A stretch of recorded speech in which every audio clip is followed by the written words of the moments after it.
Pra quem sentia falta de ação em The Last of Us, finalmente esse momento chegou com o episódio 4 e a gente vai comentar tudo o que aconteceu, incluindo comparações, aí diferenças ou proximidades com o jogo. Olá, eu sou a Gabi Xavier. Eu sou o André Ferri. E sejam bem-vindos à Sala do Tempo. Neste momento eu estou sem voz, tá? Quem acompanha aí redes sociais, tá meio difícil de gravar, tá? Então, com saúde mais ou menos, vai como dá. A gente vai tentar ser mais sucinto, fazer um vídeo mais curto, coitada. Então, Esse a gente consegue. Dá. Então deixa o seu like, compartilha esse vídeo e ajuda aí, porque tá indo no sangue. E esse episódio 4 começa com aquele fanservice que a gente sentiu falta, que a gente reclamou no último vídeo, né? Que a gente até comentou o que era, né? Que é a Ellie achando a revista do Bill dentro do carro, a revista pornô gay, e ela brinca e sacaneia o Joe, né, com as páginas coladas da revista. E eu acho legal porque, assim, a gente até comentou isso, que episódio passado, pra dar espaço pra secundários, numa história muito mais bonita, romântica, não sei o quê, e na série como um todo, eles estão conseguindo pegar esses espaços que às vezes eles tiram, mas colocando de uma maneira fluida, ainda que mais sucinta, depois. Sim. De forma que a gente sente a proximidade acontecendo, ainda que por outros caminhos, de uma maneira mais curta, um pouquinho diferente, mas pelo menos pra mim tá sendo super orgânico. Isso que eu ia comentar, eu ia usar exatamente essa mesma palavra. Pra mim tá muito orgânico, né? Tá muito convincente essa aproximação dos dois que eles estão tendo aos pouquinhos, né? E a gente viu bastante isso ao longo do episódio todo. E nesse episódio a gente viu que a série voltou a seguir o mesmo caminho dos dois primeiros, que é cortar o deslocamento desnecessário, né? Os encontros, os tiroteios aleatórios que tem durante o jogo e focar mais na história mesmo. O que teve de ação nesse episódio, que foi lá da metade pra frente, é porque é uma ação que vai desembocar em um desenvolvimento dos personagens. Eles não estão escolhendo nessa série colocar ação por ação, entretenimento por entretenimento. Eles estão privilegiando tanto o desenvolvimento do universo de personagens que eles estão, pelo visto, e a gente vê isso também nesse episódio, trazendo paralelos e passados até daqueles NPCs, assim, que a gente não sabia nada, como dessa galera dessa cidade que eles eventualmente chegam no episódio 4. Até porque não dá pra eles cortarem todos os duelos, todas as batalhas, etc. Só que eles deixam o mais palpável possível, na minha opinião. A que teve nesse episódio, por exemplo, que é muito semelhante à do jogo, com algumas poucas diferenças aqui e ali, tiveram menos inimigos, né? Isso acaba deixando a situação toda mais real. Porque no jogo você é tipo Rambo, né? Imagina um senhor de 56 anos atravessando o país, matando literalmente mais de uma centena de infectados, de pessoas, na paulada, na porrada. Ele tinha 56, é isso? 56 Nossa. anos. Pois é. Então, assim, não tem como ser igual ao do jogo. E a gente vai comentar mais que ele tem destreza, ele tem mira, ele tem estratégia. Sim. Mas, assim, o episódio, ele começa, apesar das referências, com um ritmo muito focado em Ellie e Joe, pra compensar, talvez, essa grande pausa que a gente teve no episódio passado também. Eu acredito também. E trazendo esse desenvolvimento dos dois, assim, que é o que eu acho que ganha de qualquer ação, que é o desenvolvimento no dia a dia, eles no carro, colocando a fitinha, não só essa coisa chata que a gente que fica comparando com o jogo traz, assim, nossa, igual o jogo e tal, assim, até também porque tem. A adaptação é adaptação, né? Sim, a gente entende isso, A gente comenta muito porque é impressionante como eles decidiram manter muito igualzinho, né? E assim, uma coisa que, se vocês forem ver, eu especialmente falando de adaptação no meu canal que fala de animes e mangás, eu sou a defensora que às vezes ser fiel, dependendo da história, nem é bom. Porque fica caricato, fica forçado, e aqui eles conseguiram uma fidelidade de essência, sobretudo, fora easter eggs e cenas que são muito iguais, e diálogos, que dá a essência, mas não fica fora do real, muito pelo contrário, como a gente disse. Eu particularmente tô achando quase todas as mudanças que eles estão fazendo, por menor que seja, melhor, tá funcionando melhor como série, sabe? Eu concordo. Por exemplo, no carro tem a dinâmica que a gente disse da revista e tal, que traz uma cena meio de comédia, dela se sentindo à vontade pra fazer esse tipo de piada, e piadas também são, né, um ponto que ela começou a inserir, porque ela trouxe o livrinho de piadinha que já tinha também no game. Funciona muito pra ter a aproximação dos dois, né? Sim. A dinâmica dos dois. Porque ele fica no começo, você vê a primeira vez, ele fica, o que você tá falando? Que merda, Aí de repente ele vai segurando pra não rir, até chegar no final, quando ele de fato gargalha, dá aquela explosão. E no carro eles voltam, e ainda assim, quando ele começa a falar do Tommy, que eles estão atrás do Tommy, que foi ex-vagalume, que sempre foi muito muito deslumbrado de salvar o mundo, primeiro no exército, depois num grupo que ia pra Boston, que foi onde ele conheceu inclusive a Tess, ele, Joe, porque ia junto com o irmão pra meio que proteger, depois achou a Marlene, foi pros vagalumes, sempre querendo salvar o mundo, que isso era uma coisa meio iludida dele. Só que aí a Ellie pergunta, se você não tem um propósito de trazer a vida igual antes, de salvar o mundo que seja, pra que você continua? E ele fala, pela família. E ela pergunta, mas eu não sou sua família? E ele diz, não, você é carga. Então, por mais que a gente veja a relação deles se desenvolvendo e ele claramente se preocupando mais com ela até um pouquinho mais à frente nesse episódio, ele ainda não verbaliza. Ainda é muito carga, sabe? Ele cada vez mais tá se aproximando dela, tá se importando, eles estão criando um vínculo, mas ainda não tá naquele nível, eu me importo muito com você a ponto de dar minha vida por você, de você é minha família, como se fosse uma filha, etc. Então, sabe? eu acho que esse episódio começou a ser um ponto crucial disso. Porque é a primeira vez que ela toma a iniciativa de salvar a vida dele. Sim. E existem alguns micromomentos em que ele fala, vai pra lá, entra num buraquinho que você não vai ser atingido. Então, começa a rolar uma coisa de confia em mim. E ele começa a confiar nela, tanto é que depois dá arma pra ela. Aliás, o episódio começa, né, com ela manuseando a arminha dela brincando, em frente ao né? espelho. Eu até comentei com o André que na hora, de uma forma bem menos psicopata, claro, mas eu lembrei da cena de Taxi Driver, que é um filme super famosão, assim.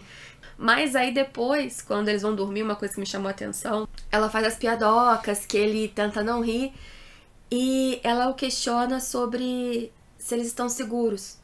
E ele fala, não, ninguém vai achar a gente não. Só que em seguida, essa pergunta fica na cabeça dele, ele levanta e ele faz a vigília ali durante a noite toda, ele não dorme.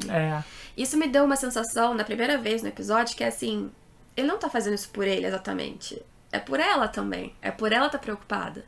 E logo depois desse começo mais tranquilo, eles acabam chegando num caminho bloqueado, acabam tendo que fazer um desvio, até que eles chegam num ponto que eles percebem que deveria ter uma proteção ou alguma coisa da Fedra tomando conta ali, e eles acham esquisito, não deveria ter agentes da Fedra por aqui, até que aparece na frente deles uma pessoa pedindo ajuda. E o Joe manda ela colocar o cinto e acelera com tudo. Ela fala, você não vai ajudar. Ele comenta que a pessoa não tá precisando de ajuda. Até que eles descobrem da pior forma que realmente era uma armadilha. E eles acabam sendo atacados, o Joe bate o carro e aí começa esse confronto que muito próximo do que a gente tem no jogo, apenas com algumas pouquinhas diferenças, né? A gente tem vários easter eggs, desde frases dos personagens, os NPCs, inimigos, entre aspas, né, que são as pessoas que atacam eles. Quando o Joe mata um deles, o outro vai lá verificar o corpo pra ver se tá morto, se tá tudo bem, né? Pequenos detalhezinhos que pra quem jogou e é fã do jogo, engrandece muito, sabe? É um fanservice muito gostoso de você assistir. É bobeira, né? Mas assim, em inglês eles gritam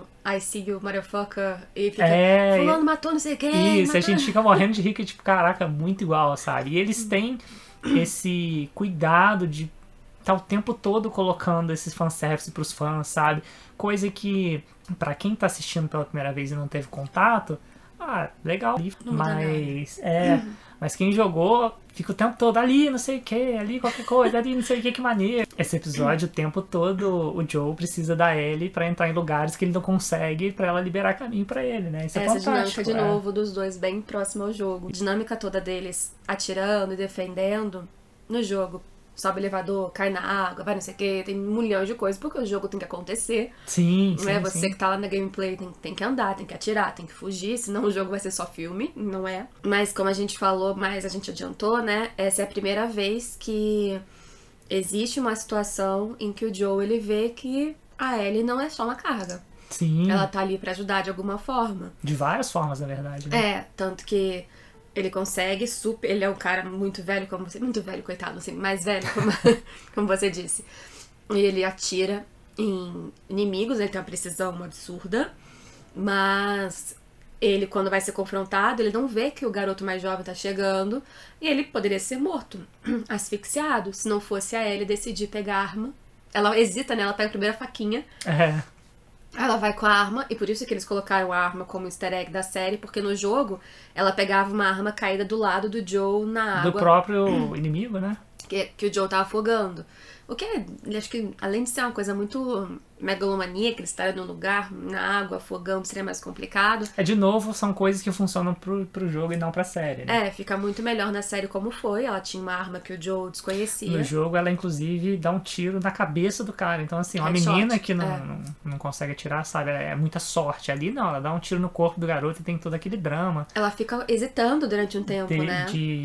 O garoto fica implorando pela vida dele e ela fica super mal. E o Joe manda ela se esconder e acaba de abater o defunto lá, né? No jogo, uma coisa que seria tanto faz, é só o inimigo que ela atirou, por mais que a ação também importe, tenha implicações e diálogos depois. Aqui, isso traz uma reverberação de desenvolvimento pra Ellie com o Joe, e ainda traz pra cena muito mais humanidade, até pra esse que a gente nem sabe nada, porque você vê que ele faz parte do sistema e no momento da morte ele já fica desesperado. Não sinto minha perna, me leva pra minha mãe. Porque ele não quer morrer, né? Então você sente não um apego, mas uma certa zona emotiva que no jogo uma pessoa qualquer não tem. E aí depois de todo esse caos que eles passam, né? Aí ele pergunta, mas como que você sabia que era uma armadilha? E o Joe comenta, né, que antes de ir pra zona de quarentena, ele já esteve do outro lado. Então ele sabe muito bem como é que funciona essas coisas, né? Já matou inocentes, ele deixa ali claro.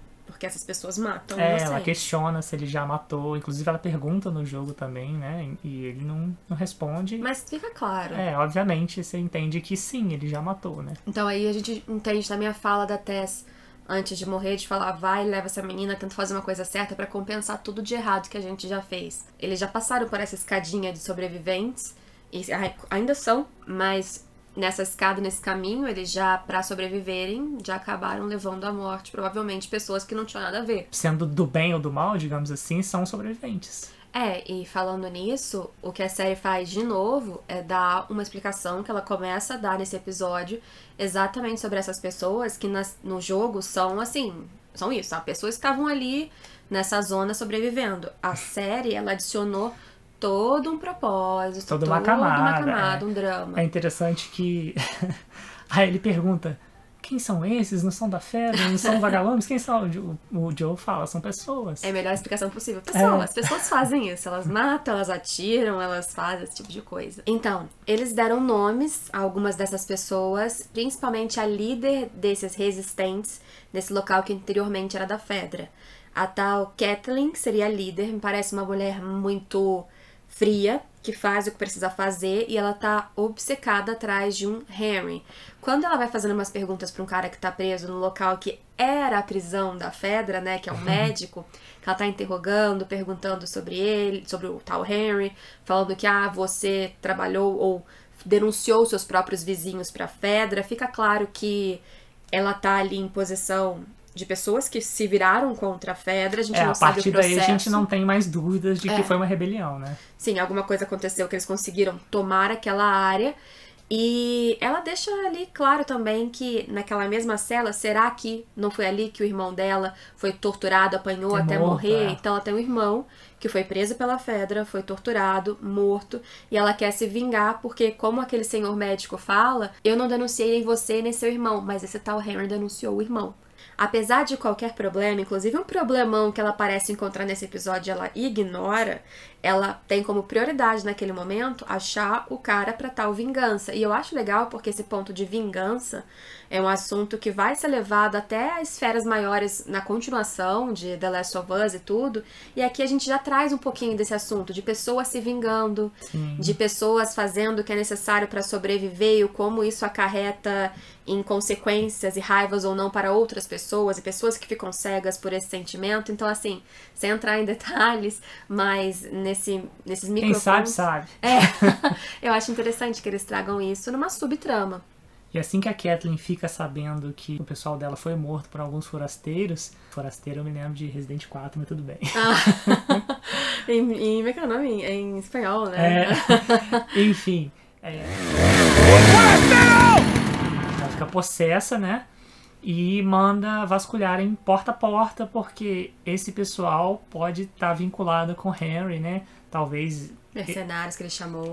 Por rádio e tal. Então ela manda verificarem porta a porta para encontrar quem quer que seja que matou esse pessoal dela. Ela fica com tanta raiva que quando falam pra ela que não tem salvação nem pro médico, ela volta, dá um tiro na cara daquele médico que ela tava interrogando, pra saber onde é que tava Henry e tal. Enquanto isso, a gente vê que ali perto, escondidos, estavam Ellie e Joe observando a movimentação, vendo que a coisa ali tava complicada, eles precisavam se locomover, mas como nesse jeito tava difícil.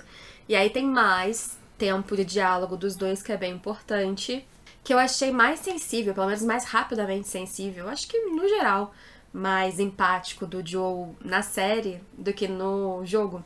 Quando ele vai falar com a Ellie sobre essa vida que na série ela nem sequer tirou diretamente. No jogo, por mais que até então a gente visse que os dois estavam ficando menos, assim, como a gente costuma falar aqui, dando choque, do que na série, nesse momento o Joe com a Ellie na série me pareceu mais tranquilo, de dizer, olha, não era justo você passar por isso, você não precisava, você não chegou a ser a responsável, eu não vi ele chegando, então teve um pouco da minha culpa, e na sua idade você não precisava passar por esse tipo de escolha, de ferir alguém, no que ela fala que não foi a primeira vez, ela tá chorando, tá sofrendo, isso machucou ela realmente, mas na série ele já de cara demonstra um afeto mesmo, uma coisa que você não se preocupa com uma carga. Então, mesmo que ele, como a gente disse, não verbalize ou não perceba, ele tá tendo um pouco mais de empatia, de aproximação, de sentimento. Ela até fica sem graça logo depois que ela salva ele, porque, assim, claramente ela tava escondendo uma arma e ela não quer falar sobre esse assunto. E no game, ela não tinha, né, uma arma escondida. Ela pega na hora ali. Só que ela saiu do esconderijo, então ela saiu do ponto de desobedeceu combinação. ele, ela tava atrás, como na série mesmo, né? E aí no jogo essa é uma questão. O Joe, ele fica muito claro também por, de certa forma, a preocupação com ela, mas de uma maneira muito mais seca, ele fica ali batendo nessa tecla de que ela não tinha que ter feito isso, que ela não podia ter desobedecido. E aí ela até fica, pô, mas você não vai agradecer, sabe? Ele demora um bom tempo pra, indiretamente, com outras palavras... Bem assim, sutilmente, dizer obrigado. Mas assim, bem sutil, não foi essa coisa mais cuidadosa que existiu na série. Sim. E eu achei isso legal porque foi mais um momento da Ellie desabafar e jogar mais uma coisinha de que ela já passou por coisas que o Joe também não sabe e que ela também não quer comentar. Não é sempre o Joe que fala, esse assunto não pode, isso eu não quero falar. Ela também tem seus assuntos que, por enquanto, ela não quer dividir com ele.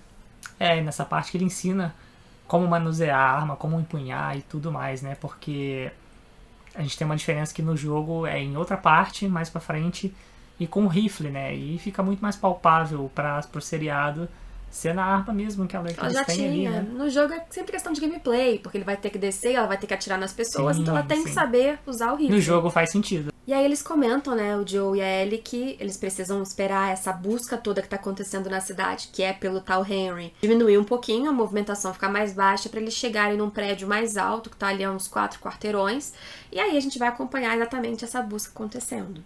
E a Kathleen, através dos subordinados mais próximos dela, acaba descobrindo um esconderijo do tal do Henry, que ele estava pouco tempo lá, e ela comenta que eles estão sem comida, que ele deve estar próximo, que eles acham vários desenhos de criança, mostrando 2 personagens, a maioria deles mostrando 2 personagens juntos ali e tal, super-heróis e tal. É interessante que a gente vê que num dos quartos desse prédio que eles estavam, tem um lugar que o chão é meio esquisito, o chão dá uma mexida assim e eles ficam muito ferrou dá um barulho de alguma coisa e o chão tá pra baixo tremendo.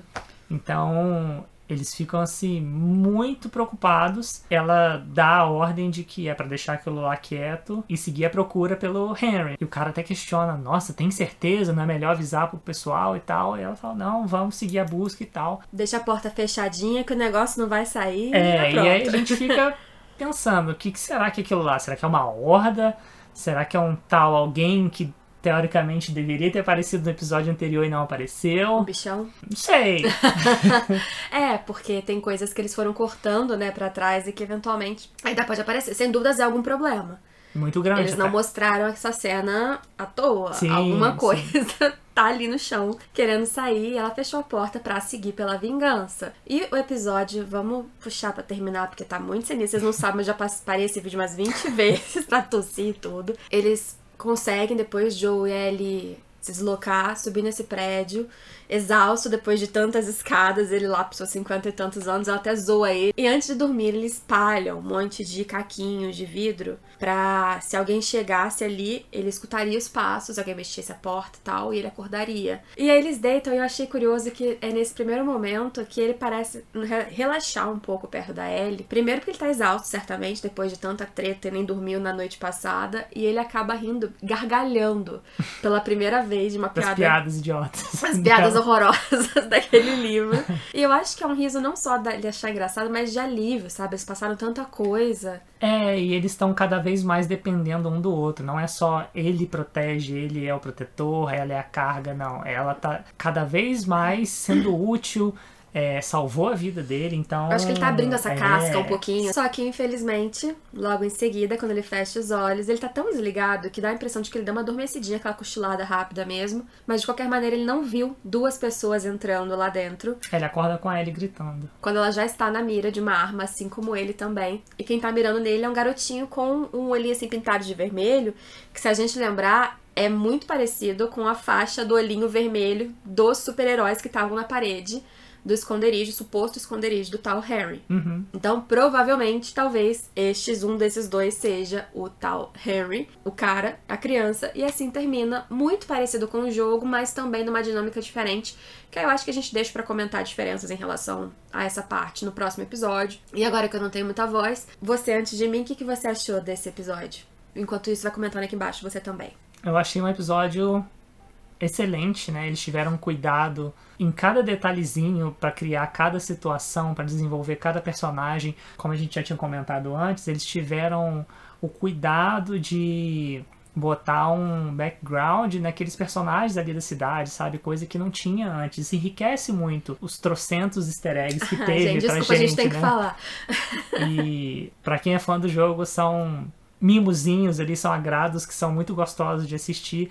No geral, é um episódio muito bom, tá? Eu acho que tá tendo, pra mim, na minha opinião, eu acho que não tá faltando ação, pra mim tá tendo na medida perfeita, na medida exata. Também. E tá tudo muito redondinho pra mim, tá tudo conversando muito perfeitamente ali na série. Só deixar de novo essa ressalva, porque muitas pessoas, quando a gente critica uma coisa ou outra no episódio passado, especialmente, falaram: adaptação é adaptação. Gente, a gente sabe disso. A gente sabe muito bem. Quando a gente faz comparações, é claro que existe o lado de nostalgia, de eu já vi uma coisa, eventualmente gostei, mas se a adaptação for melhor, tanto faz. Entendeu? Então, existe uma zona de opinião, existe uma zona de que sei como era porque conheço o jogo, mas nós sabemos disso. E como adaptação, eu continuo achando, nesse episódio, sobretudo, continuo com essa opinião, de que tá muito bom. Sim. Tá? Eu acho que coisas que a gente faz de crítica, ou no episódio passado fizemos de crítica, eram muito em relação ao episódio em si. E algumas escolhas que eles fizeram, não porque mudou, né? Na verdade, as mudanças a gente não reclamou por si só. Inclusive, eu até respondi num dos comentários, eu achei que na série o Frank foi um personagem muito mais interessante que o Bill. Ele tinha mais camadas, assim, ele tinha mais, né, páginas diferentes. Tem que dividir isso, pra além de opiniões podem ser discordantes e tá tudo certo, pra entender que a nossa opinião aqui, é claro que ela vai ser enviesada, pois somos seres humanos e todo mundo, inclusive a de vocês, qualquer opinião é enviesada, mas sem dúvidas é positiva. Eu achei esse episódio tudo que tinha que ser. Eu também acho que a ação tá na medida, porque ela vem, como eu disse, pra trazer alguma coisa, não é uma ação só pra ter tiro. E se a gente for parar pra pensar, assim, o jogo ele te dá a liberdade de escolher como você quer jogar. Se você quer ir na encolha ali, do stealth, tudo quietinho, ou se você quer sair matando, metralhando todo mundo. Só que se você for jogar nas dificuldades mais elevadas, tipo no punitivo, se você escolher sair atirando e lutando com todo mundo, você não consegue chegar na metade do jogo, porque o jogo originalmente não foi feito pensando pra ser dessa forma. Porque então algumas pessoas podem ter uma impressão, inclusive, do jogo que é a sua gameplay que tinha mais tiros e coisas. Se eu vou jogar, por exemplo, eu evito conflitos ao máximo. Tá até mais próximo do que essa camada da proposta do jogo mesmo, né? E eu acho legal que eles tragam o passado da galera, por exemplo, dessa resistência, porque no jogo são pessoas quaisquer que você enfrenta. São inimigos que estão ali pra você matar, enfrentar e passar como se fosse obstáculos. No 2 tem alguns grupos diferentes que eles vão abordando mais. Sim, a gente vê isso mais no 2, né? E isso é interessante porque, como a gente comentou no começo, a gente começa a ver aquelas pessoas ali como pessoas, como seres humanos, como sobreviventes, independente do das atitudes deles, sabe? Não são só inimigos que estão ali, inimigos do Joe e da Ellie, são pessoas. Isso agrega mais a discussão. Sim. E aí The Last of Us realmente não é uma série de zumbis, não é uma série de infectados, é uma série de sobreviventes. É uma série que tá falando muito mais, é uma história, nesse caso, né, que fala muito mais de relacionamento, de escolhas, arrependimentos. Então, assim, fica muito mais rica. E é isso. Então... já deu tudo que tinha que dar, né? Não consigo mais falar. Esse é o nosso vídeo, nossa opinião. Se puderem, deixem o like, compartilhem, comentem pra gente o que vocês acharam. Lembrando que pode discordar, pode concordar, só sempre com respeito. Às vezes tem pessoas que discordam e tem alguns pontos de vista que a gente não tinha percebido até, e que faz sentido, né? É isso que é uma discussão que se torna frutífera e interessante, a gente discordar sem xingar os outros, tá? Então, é isso. Espero vocês em todos os próximos vídeos, alguns deles talvez com essa voz, tá? Mas estamos por aí. Se inscrevam para acompanhar os próximos e tchau, tchau!